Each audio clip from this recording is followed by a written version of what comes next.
Hello friends, welcome to Rashneet medical education. इस lecture में हम डिस्कस करेंगे neurotransmitter. So let's start the video. Neurotransmitter बहुत इंपॉर्टेंट टॉपिक है। अब न्यूरोट्रांसमीटर क्या होता है? सबसे पहले हम कुछ बेसिक चीज़ों को डिस्कस करते हैं जिससे आपको क्लियरली समझ आएगा कि न्यूरोट्रांसमीटर्स क्या है। तो यहाँ पर मैंने एक डायग्राम ड्रॉ किया है साइनैप्स का। अब साइनैप्स क्या है?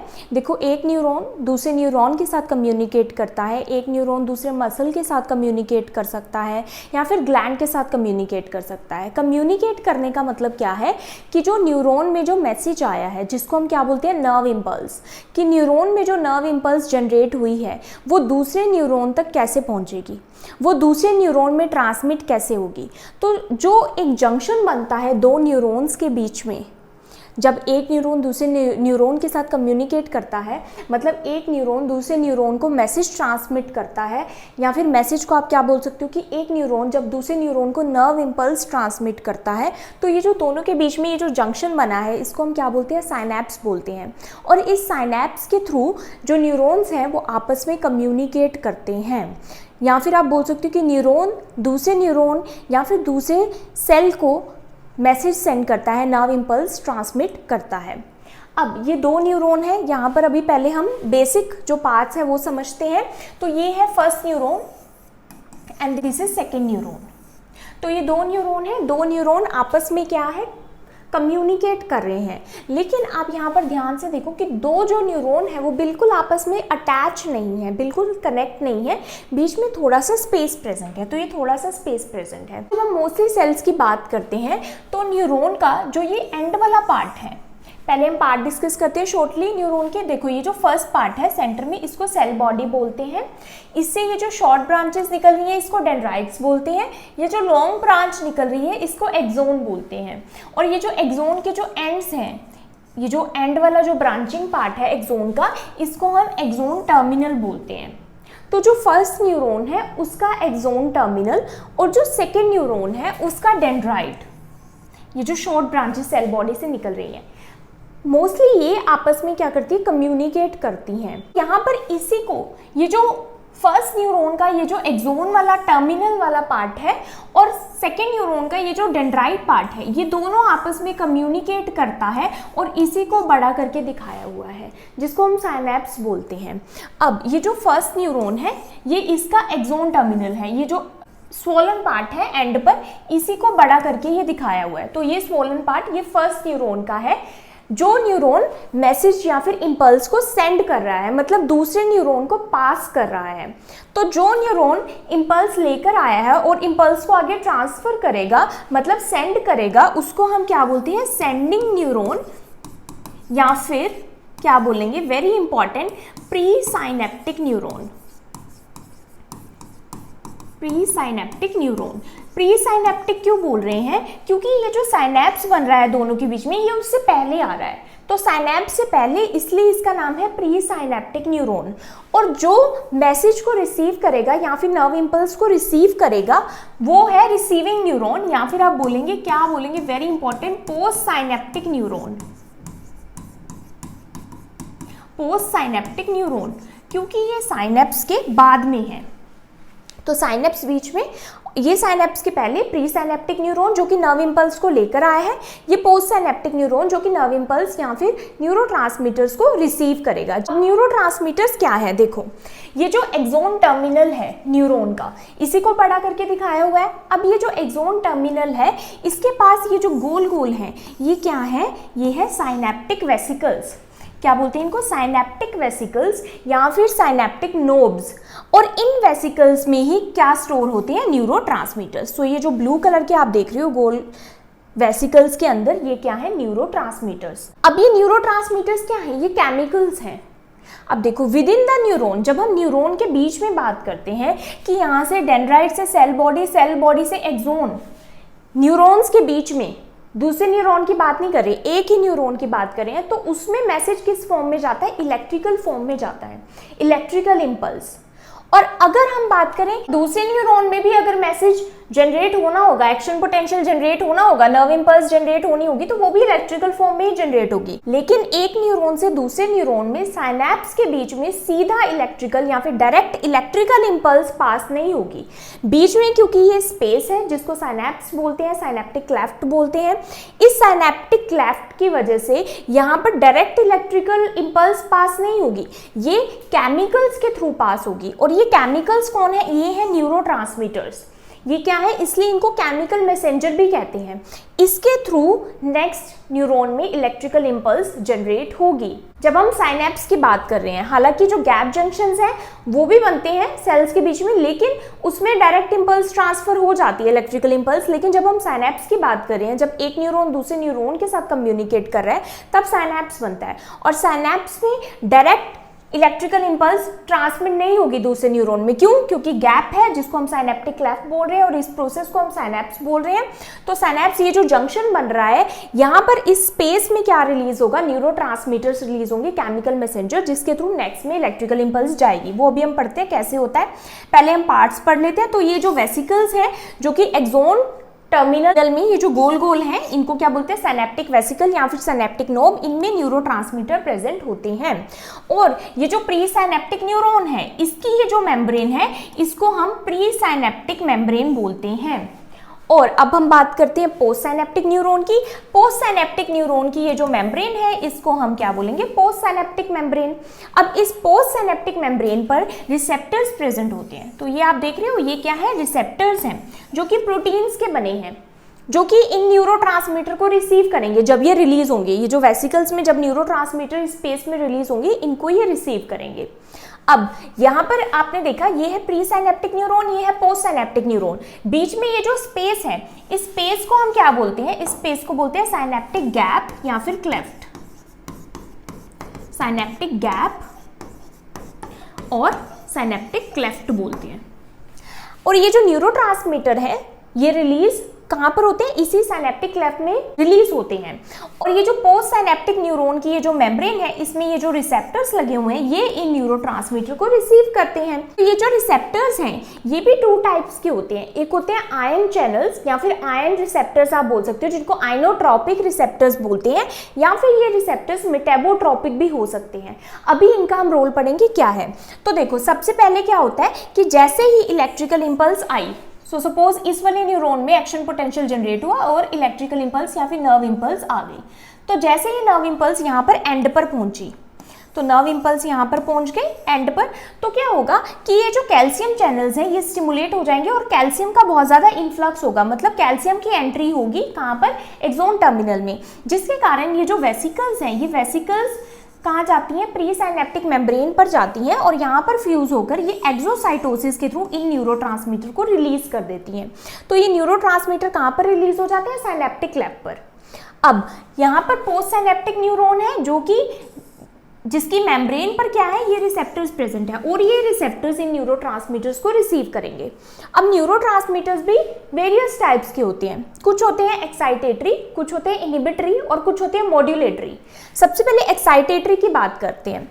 अगर ये न्यूरोट्रांसमीटर एक्साइटेटरी है, एक्साइटेटरी मतलब कि जब पोस्ट साइनेप्टिक न्यूरॉन इस न्यूरोट्रांसमीटर को रिसीव करेगा, तो ये न्यूरॉन भी एक्साइट हो जाएगा। एक्साइट का मतलब है कि इसमें भी ये जो इलेक्ट्रिकल इंपल्स जनरेट हुई थी, यहाँ पर भी ये इलेक्ट्रिकल इंपल्स जनरेट हो जाएगी। अगर एक पर्टिकुलर थ्रेशोल्ड तक पहुँच गया, तो यहाँ पर भी एक्शन पोटेंशियल जनरेट हो जाएगा।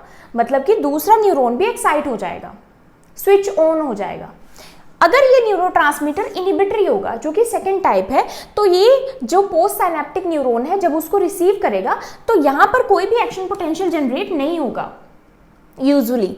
तो यहाँ पर एक्शन पोटेंशियल जनरेट नहीं होगा और ये वाला जो न्यूरॉन है, पोस्ट साइनेप्टिक न्यूरॉन, ये एक्साइट नहीं होएगा। ये क्या होगा? काम हो जाएगा।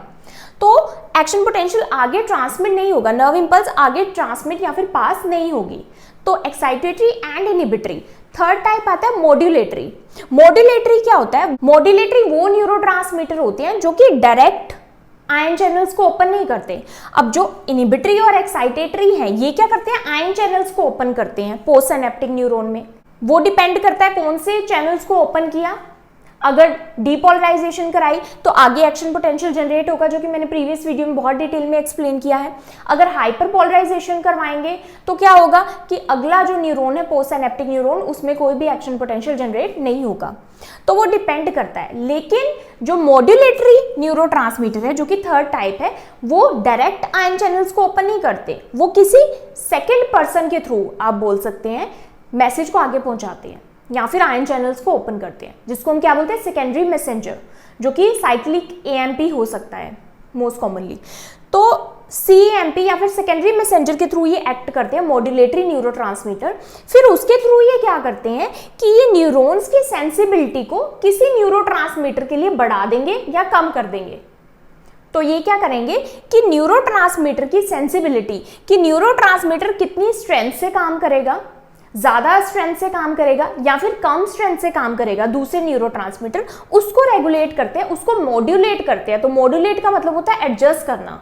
तो एक्साइटेटरी का क्या काम है, प्लस साइन है, गो ऑन। इनहिबिटरी का क्या काम है, स्टॉप करना। अब मॉड्यूलेटरी न्यूरोट्रांसमीटर को समझ सकते हैं वॉल्यूम कंट्रोल, कि कितने वॉल्यूम पे एडजस्ट करेगा, कि कितनी ज्यादा इनहिबिटरी स्ट्रेंथ होनी चाहिए, कितनी ज्यादा एक्साइटेटरी स्ट्रेंथ होनी चाहिए। तो मॉड्यूलेटरी न्यूरोट्रांसमीटर का ये काम है कि वो न्यूरोट्रांसमीटर की स्ट्रेंथ को रेगुलेट करते हैं और न्यूरोट्रांसमीटर के रिलीज को भी रेगुलेट करते हैं, और लॉन्ग टर्म में क्या करते हैं, जीन एक्सप्रेशन को भी चेंज कर सकते हैं। तो ये होते हैं न्यूरोट्रांसमीटर के टाइप। अब वापस आते हैं आयन चैनल्स पर। ये जो पोस्ट सिनेप्टिक मेम्ब्रेन पर, न्यूरॉन की पोस्ट सिनेप्टिक मेम्ब्रेन पर ये जो रिसेप्टर्स हैं, ये रिसेप्टर्स मैंने बताया टू टाइप्स के हैं। एक है आइनोट्रोपिक रिसेप्टर्स। आइनोट्रोपिक का मतलब है कि वो क्या है, आयन चैनल्स हैं आइनोट्रोपिक। तो मोस्टली एक्साइटेटरी और इनहिबिटरी न्यूरोट्रांसमीटर है, ये यहां पर जाकर अटैच होते हैं। मतलब ये जो आइनोट्रोपिक रिसेप्टर्स हैं, ये मोस्टली इनहिबिटरी और एक्साइटेटरी को रिसीव करता है, जिससे डायरेक्ट आयन चैनल्स ओपन हो जाते हैं और डीपोलराइजेशन या फिर हाइपरपोलराइजेशन होता है। डीपोलराइजेशन हुआ तो मतलब दूसरे न्यूरॉन में एक्शन पोटेंशियल जनरेट होगा, नर्व इंपल्स जनरेट होगी। हाइपरपोलराइजेशन का मतलब कि नहीं होगा। अब यहां पर जो दूसरे टाइप का रिसेप्टर होता है वो होता है मेटाबोट्रोपिक।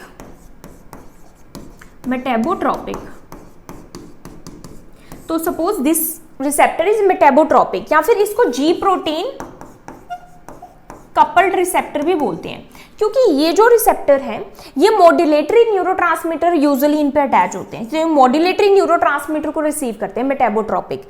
और क्योंकि ये डायरेक्टली वर्क नहीं करते, ये क्या करते हैं, पहले ये मेटाबोट्रोपिक जी प्रोटीन को एक्टिवेट करता है, ये G protein then ion channels को ओपन करता है indirectly.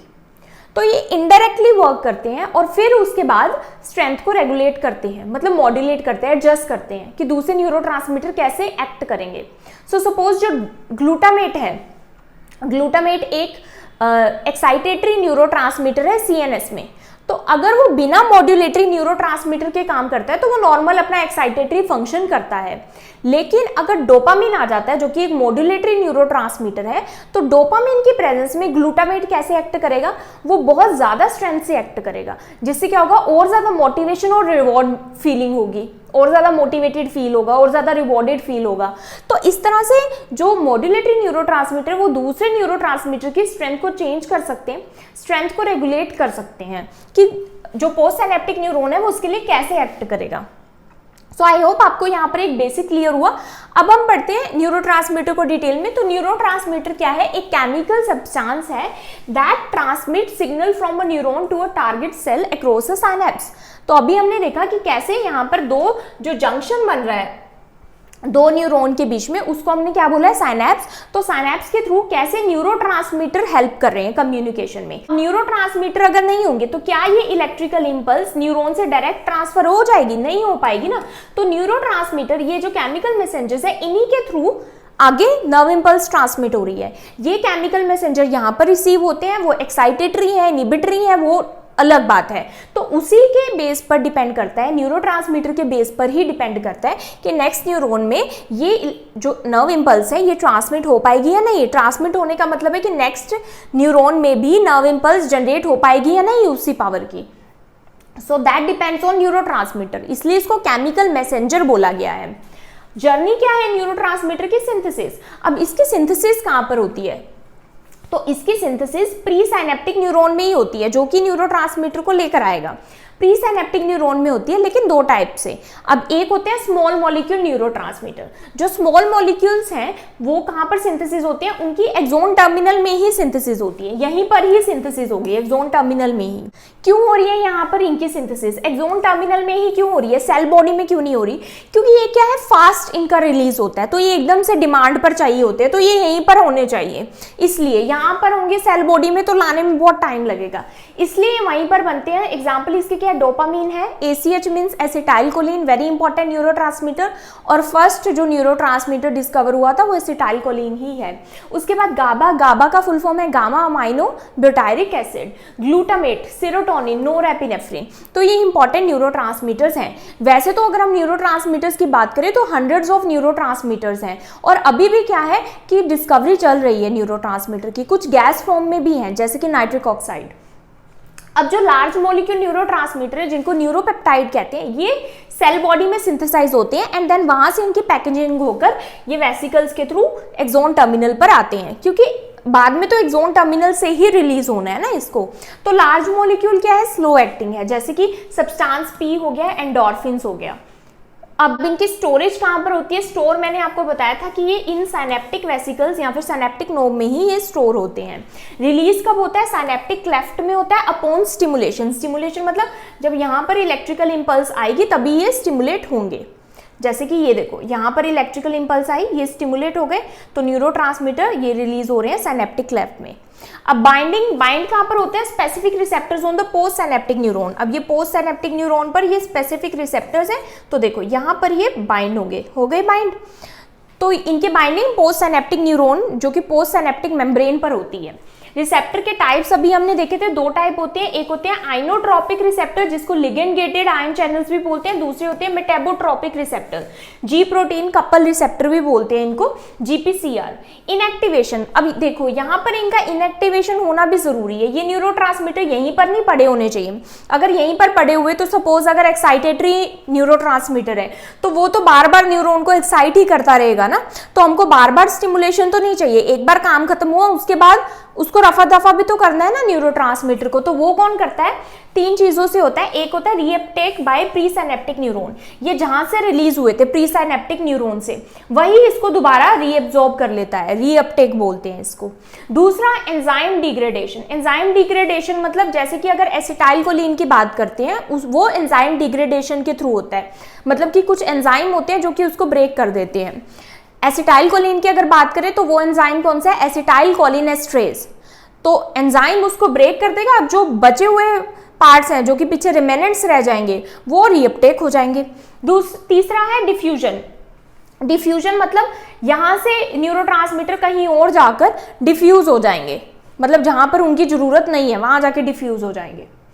Main types of receptors, अब जो रिसेप्टर्स हमने पढ़े थे दो पोस्ट साइनेप्टिक मेम्ब्रेन पर, उसका थोड़ा सा देख लो। तो फर्स्ट है inotropic receptor, ligand gated ion channel. इसका जो एक्शन होता है आइनोट्रोपिक का मतलब जो आयन चैनल्स हैं अगर वो ओपन होते हैं, मोस्टली क्या है जो एक्साइटेटरी और इनहिबिटरी है वो वहां पर जाके अटैच होते हैं, या फिर ये रिसेप्टर्स उन्हीं को रिसीव करते हैं मोस्टली। तो इनका एक्शन क्या होता है, फास्ट होता है, वो शॉर्ट टाइम के लिए होता है, जैसे कि मिली सेकेंड के लिए।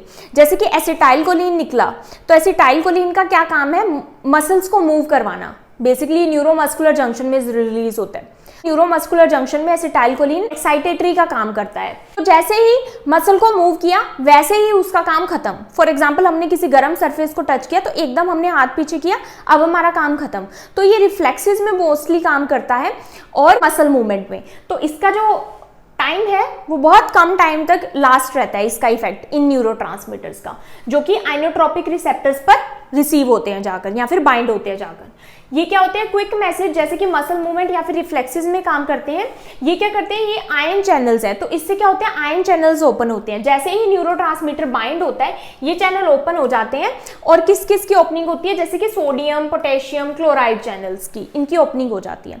अब दो बातें हैं, एक तो जो नॉर्मली न्यूरॉन कैसी स्टेट में होता है, पोलराइज स्टेट में होता है, मतलब अंदर वो नेगेटिव होता है बाहर पॉजिटिव होता है, तो तब वो कोई भी नर्व इंपल्स को कैरी नहीं कर रहा होता, मतलब रेस्ट पे, उसको रेस्टिंग पोटेंशियल भी बोलते हैं, रेस्टिंग स्टेट भी बोलते हैं उसको न्यूरॉन की।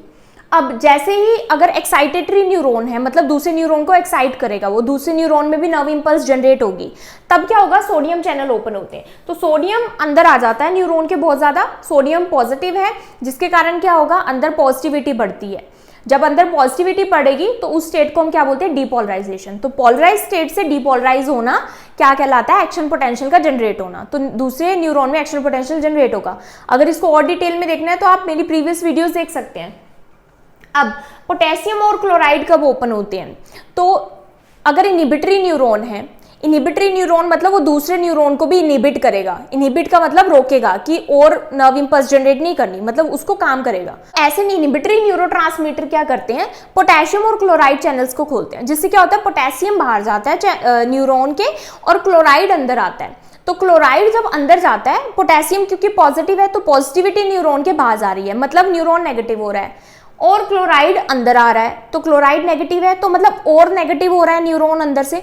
तो जब नेगेटिविटी बहुत ज्यादा बढ़ जाती है तो वो पोलराइज से भी हाइपर पोलराइज स्टेट में पहुंच जाता है। तो जब हाइपर पोलराइजेशन होती है न्यूरॉन में तो आगे नर्व इंपल्स जनरेट नहीं होती न्यूरॉन में, तो वो इनहिबिटरी होता है।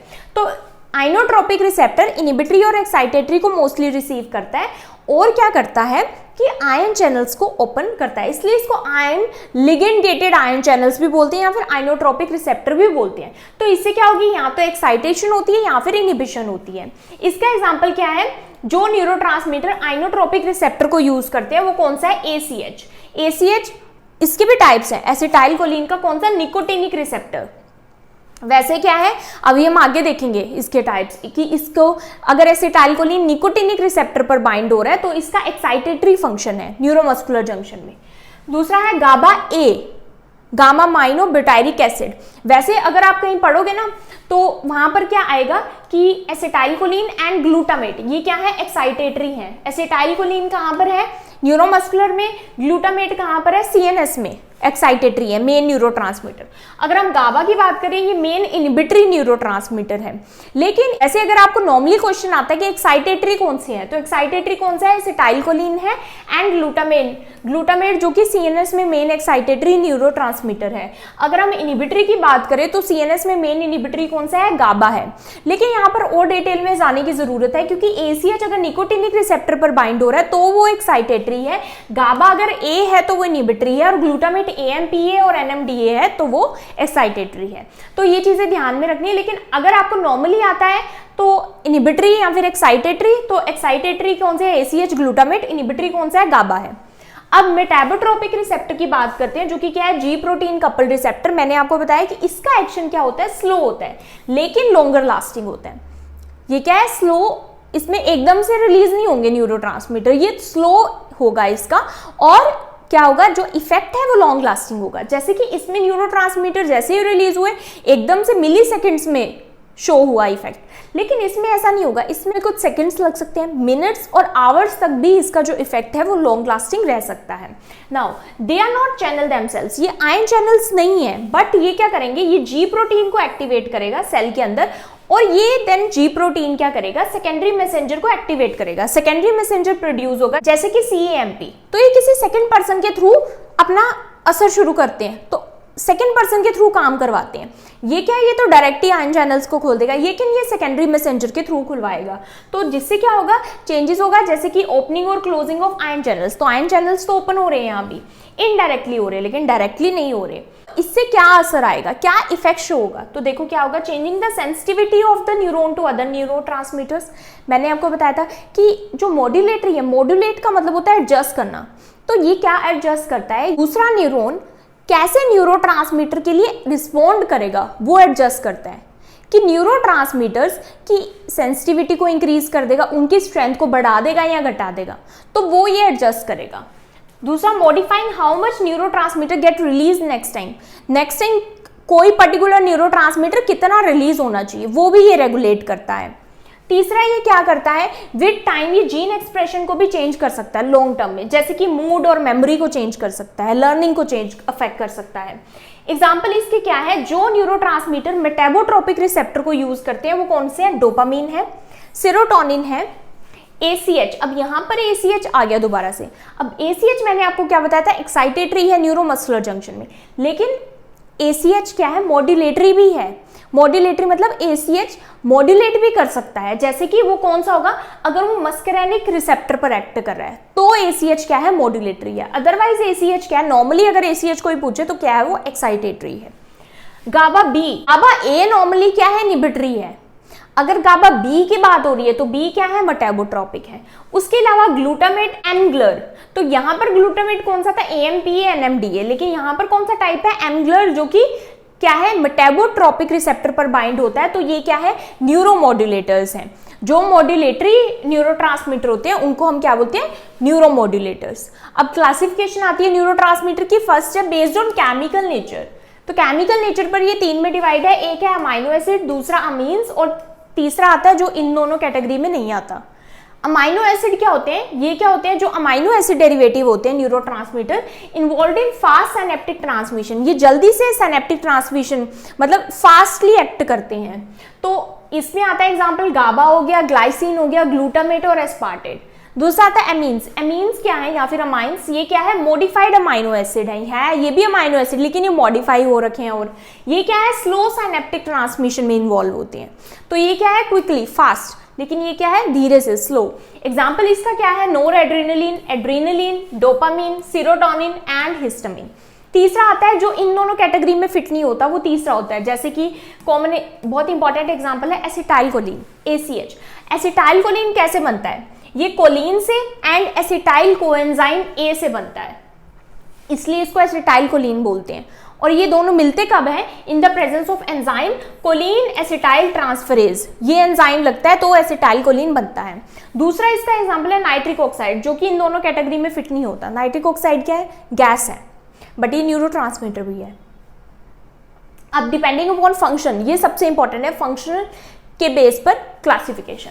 तो some of the neurotransmitter cause excitation of post synaptic neuron while other causes inhibition, और कुछ करते हैं मॉड्यूलेशन। कुछ तो पोस्ट सिनेप्टिक न्यूरॉन को क्या करेंगे, एक्साइट करेंगे, जिसको हम क्या बोलते हैं, एक्साइटेटरी न्यूरोट्रांसमीटर। कुछ करते हैं इनहिबिट, जिनको हम बोलते हैं इनहिबिटरी न्यूरोट्रांसमीटर। एक्साइट करने का क्या मतलब है, they increase the chance that the next neuron, जो कि दूसरा न्यूरॉन कौन सा है, post synaptic neuron, will fire. Excite का मतलब है कि वो फायर होगा। फायर होने का मतलब यहाँ पर ये नहीं है कि उसमें आग जल गई, फायर होने का मतलब यहाँ पर ये कि उसमें इलेक्ट्रिकल इंपल्स जनरेट होगी, एक्शन पोटेंशियल जनरेट होगा। तो जनरेट एन एक्शन पोटेंशियल। तो एक्साइटेटरी न्यूरोट्रांसमीटर क्या करेंगे, जब वो सिनेप्स में रिलीज हो जाएंगे सिनेप्टिक क्लेफ्ट में, तो वो पोस्ट सिनेप्टिक न्यूरॉन को एक्साइट करेंगे, मतलब उनमें भी नर्व इंपल्स ट्रांसमिट हो जाएगी। दैट इज एक्साइटेटरी न्यूरोट्रांसमीटर का काम। देन आता है it causes some changes in the resting membrane potential. अब मैंने आपको बताया था डीपोलराइजेशन क्या होता है, डीपोलराइजेशन, पोलराइजेशन, हाइपरपोलराइजेशन। नॉर्मली जो न्यूरॉन है वो पोलराइज स्टेट में होता है, मतलब अंदर नेगेटिव बाहर पॉजिटिव। तो वो क्या है, रेस्ट कर रहा है उस टाइम पर न्यूरॉन, उस टाइम उस पर कोई नर्व इंपल्स ट्रांसमिट नहीं होती। बट जैसे ही एक्साइटेटरी न्यूरोट्रांसमीटर आते हैं तो उसका जो रेस्टिंग मेम्ब्रेन पोटेंशियल है, मेम्ब्रेन पोटेंशियल मतलब जो पोस्ट सिनेप्टिक न्यूरॉन की जो मेम्ब्रेन है, अभी जब वो रेस्ट पर है तो वहां पर एक रेस्टिंग मेम्ब्रेन पोटेंशियल है, वो क्या हो जाएगी, चेंज हो जाएगी एक्साइटेटरी न्यूरोट्रांसमीटर के आने से ही। तो वो पोलराइज स्टेट क्या हो जाएगी, स्लाइटली डीपोलराइज हो जाएगी। डीपोलराइज कब होती है, एक्साइटेटरी और इनहिबिटरी कैसे काम करते हैं, आयन चैनल्स ओपन करते हैं, राइट। आयन चैनल्स ओपन हो जाएंगे। कौन से आयन चैनल ओपन होंगे, मैंने बताया था सोडियम चैनल ओपन होते हैं जब एक्साइटेटरी, मतलब जब दूसरे उसमें भी पोस्ट सिनेप्टिक न्यूरॉन में भी नर्व इंपल्स जनरेट होनी होती है। तो पोस्ट सिनेप्टिक मेम्ब्रेन पे सोडियम चैनल खुल जाएंगे, सोडियम आयन का एंट्री हो जाएगी ESF से न्यूरॉन के अंदर, जिससे डीपोलराइजेशन होगा, और इसको हम क्या बोलते हैं, एक्साइटेटरी पोस्ट सिनेप्टिक पोटेंशियल। अगर वो इतने थ्रेशोल्ड का होगा, मतलब इतना स्ट्रॉन्ग होगा कि दूसरे न्यूरॉन में भी इलेक्ट्रिकल इंपल्स जनरेट होगी, तो उसको हम क्या बोलते हैं, एक्साइटेटरी पोस्ट सिनेप्टिक पोटेंशियल। और EPSP से क्या होगा, development of action potential in the initial segment of axon of the post synaptic neuron. तो हमेशा जो एक्शन पोटेंशियल है वो कहां पर जनरेट होता है, अगर हम नॉर्मल से एक डायग्राम ड्रॉ करें, सपोज ये डेंड्राइट्स हैं, सेल बॉडी से निकल रही है, और ये लॉन्ग एक्सोन है और ये एक्सोन टर्मिनल है। तो यहाँ पर ना ये टेपर्ड पार्ट होता है एक्सोन का, जिसको एक्सोन हिलोक बोलते हैं। ये वाला टेपर्ड पार्ट, जो फर्स्ट जहां से एक्सोन स्टार्ट हो रहा है सेल बॉडी से निकल के, यहां पर एक्शन पोटेंशियल जनरेट होता है। तो यहां पर एक्शन पोटेंशियल जनरेट हो जाएगा अगर ईपीएसपी होगा, मतलब एक्साइटेटरी पोस्ट सिनेप्टिक पोटेंशियल हो जाएगा, मतलब इतना इनफ होगा, वो न्यूरोट्रांसमीटर का जो थ्रेशोल्ड है वो इतना रीच कर जाएगा कि दूसरे न्यूरॉन में भी क्या हो जाएगा, नर्व इंपल्स जनरेट हो जाएगी। तो एक्साइटेटरी का सिंपल सा मतलब है कि वो सोडियम के चैनल को खोलते हैं, सोडियम अंदर आता है न्यूरॉन के अंदर, जिससे क्या होता है, पोलराइज से डीपोलराइजेशन हो जाती है, मतलब अंदर पॉजिटिविटी बढ़ जाती है। पहले क्या था, अंदर नेगेटिव था, अब पॉजिटिव हो गया, तो पॉजिटिव हो गया तो मतलब एक्शन पोटेंशियल जनरेट हो गया। इसके एग्जांपल क्या है, ग्लूटामेट जो कि मेन न्यूरोट्रांसमीटर है सीएनएस में, एक्साइटेटरी न्यूरोट्रांसमीटर है, क्या हेल्प करता है लर्निंग और मेमोरी में, in brain, pain transmission and sensory input spinal cord में। दूसरा एसिटाइलकोलिन, दोनों ही बहुत इंपॉर्टेंट है, एसिटाइलकोलिन निकोटिनिक और आइनोट्रोपिक रिसेप्टर वाला। न्यूरोमस्कुलर जंक्शन में ये हेल्प करता है। एक्साइटेटरी न्यूरोट्रांसमीटर अगेन मसल को कॉन्ट्रैक्ट होने में हेल्प करता है। दूसरा आता है इनहिबिटरी। इनहिबिटरी का सिंपल सा मतलब है कि ये पोस्ट साइनेप्टिक न्यूरॉन में फायर नहीं करवाएगा, मतलब पोस्ट साइनेप्टिक न्यूरॉन में एक्शन पोटेंशियल जनरेट नहीं होगा अगर इनहिबिटरी न्यूरोट्रांसमीटर होगा। तो वो क्या बोलेगा, शांत, आगे नर्व इंपल्स ट्रांसमिट नहीं करनी, शांत हो जाओ, दूसरे न्यूरॉन को बोलेगा। अब इट कॉजेज ओपनिंग ऑफ, यहां पर भी आयन चैनल ओपन होते हैं, दोनों इनहिबिटरी और एक्साइटेटरी में डायरेक्ट आयन चैनल ओपन होते हैं, इनडायरेक्ट नहीं। कौन सा आयन चैनल होगा, लेकिन पोटेशियम चैनल और क्लोराइड चैनल ओपन होगा। पोटेशियम कहां जाएगा, बाहर जाएगा न्यूरॉन के, जिससे क्या होगा, पॉजिटिविटी बाहर जाएगी, और क्लोराइड आयन की क्या होगी, एंट्री होगी, जिससे नेगेटिविटी अंदर जाएगी। तो पॉजिटिविटी बाहर जा रही है मतलब नेगेटिव रह गया अंदर, और नेगेटिविटी अंदर आ रही है तो मतलब और नेगेटिव हो गया। नॉर्मली जो नेगेटिव होना चाहिए उससे भी नेगेटिव होता है, जिससे क्या होता है, हाइपर पोलराइजेशन हो जाती है, और इस स्टेट को हम क्या बोलते हैं, इनहिबिटरी पोस्ट साइनेप्टिक पोटेंशियल, जो कि पोस्ट साइनेप्टिक न्यूरॉन पे जनरेट होता है। जब आईपीएसपी जनरेट होता है तो एक्शन पोटेंशियल जनरेट नहीं होता पोस्ट साइनेप्टिक न्यूरॉन पे। और इनहिबिटरी न्यूरोट्रांसमीटर कौन से है, GABA, gamma amino butyric acid, important main inhibitory neurotransmitter है ब्रेन में, कामिंग इफेक्ट शो करता है। ग्लाइसिन दूसरा मेन इनहिबिटरी न्यूरोट्रांसमीटर है स्पाइनल कॉर्ड में। अब हम बात करते हैं मॉड्यूलेटरी की। मॉड्यूलेटरी न्यूरोट्रांसमीटर या फिर इनको न्यूरोमॉड्यूलेटर्स भी बोलते हैं। ये मैंने अभी बताया आपको, ये एक्साइटेशन या इनहिबिशन नहीं कोज करता, तो ये डायरेक्टली एक्साइटेशन या फिर इनहिबिशन नहीं कोज करता, लेकिन ये क्या करता है, एडजस्ट करता है कि अदर न्यूरॉन एक्साइटेटरी और इनहिबिटरी न्यूरोट्रांसमीटर के लिए कैसे रिस्पॉन्स करेंगे, कैसे उनके लिए रिस्पॉन्स करेंगे। ये चाहता है कि एक्साइटेटरी और ज्यादा एक्साइटेड हो जाए और न्यूरोट्रांसमीटर और ज्यादा एक्साइटेड हो जाए। ये चाहता है कि जो इनहिबिटरी है उससे भी इनहिबिटरी इफेक्ट शो हो, इनहिबिटरी बहुत ज्यादा इनहिबिटरी इफेक्ट शो करे। तो ये इसके हाथ में, मॉड्यूलेटरी न्यूरोट्रांसमीटर के हाथ में, कि ये एडजस्ट करता है कि दूसरे न्यूरॉन दूसरे न्यूरोट्रांसमीटर्स के लिए कैसे एक्ट करें। अब दे एक्ट थ्रू मेटाबोट्रोपिक रिसेप्टर, मैंने आपको बताया था कि एक्साइटेटरी और इनहिबिटरी आइनोट्रोपिक रिसेप्टर पर मोस्टली काम करते हैं। जो मॉड्यूलेटरी न्यूरोट्रांसमीटर है वो किस पे करेंगे, मेटाबोट्रोपिक पे, और सेम वही पाथवे जी प्रोटीन को एक्टिवेट करेंगे, सेकेंडरी मैसेंजर जैसे कि सीएमपी को एक्टिवेट करेंगे, एंड देन उसके बाद इनडायरेक्ट आयन चैनल्स को ओपन करेंगे। इसका जो इफेक्ट है स्लोअर रहता है लेकिन ज्यादा लंबे टाइम तक रहता है। अब जैसे डोपामीन की बात करते हैं, डोपामीन किसको कंट्रोल करता है, रिवॉर्ड, मोटिवेशन और मूवमेंट को कंट्रोल करता है। तो डोपामीन एक तरह से हैप्पी हार्मोन है, एक तरह से कि वो रिवॉर्डेड फील करता है, हमको और प्लेजर फील करवाता है, मोटिवेटेड फील करवाता है। और दूसरा सेरोटोनिन, सेरोटोनिन हमारे मूड को अच्छा रखता है, एपेटाइट को ठीक रखता है, स्लीप में काम करता है, अच्छी स्लीप में। नोरएपिनेफ्रिन क्या करता है, ये नोरएड्रेनालिन या फिर नोरएपिनेफ्रिन बोलते हैं। अब एपिनेफ्रिन भी होता है, लेकिन एपिनेफ्रिन न्यूरोट्रांसमीटर से ज्यादा हार्मोन की तरह एक्ट करता है। ये क्या करता है, अलर्टनेस को कोज करता है, फोकस, स्ट्रेस रिस्पॉन्स, फाइट और फ्लाइट में हेल्प करता है। ACH, अब यहाँ पर ACH क्या है, मस्करेनिक। जो ACH हमने पढ़ा था एक्साइटेटरी में, वो क्या था, निकोटिनिक रिसेप्टर पर अगर काम कर रहे हैं तो वो ACH निकोटिनिक, ये क्या है, मस्करेनिक रिसेप्टर पर काम कर रहा है। तो ये डिपेंड करता है कि ACH किस रिसेप्टर पर जाकर बाइंड हुआ है तो कैसा इफेक्ट शो करेगा। अब यहाँ पर ये मॉड्यूलेटरी इफेक्ट शो करेगा फॉर मेमोरी एंड अटेंशन, तो ब्रेन में ये मॉड्यूलेटरी इफेक्ट शो करेगा।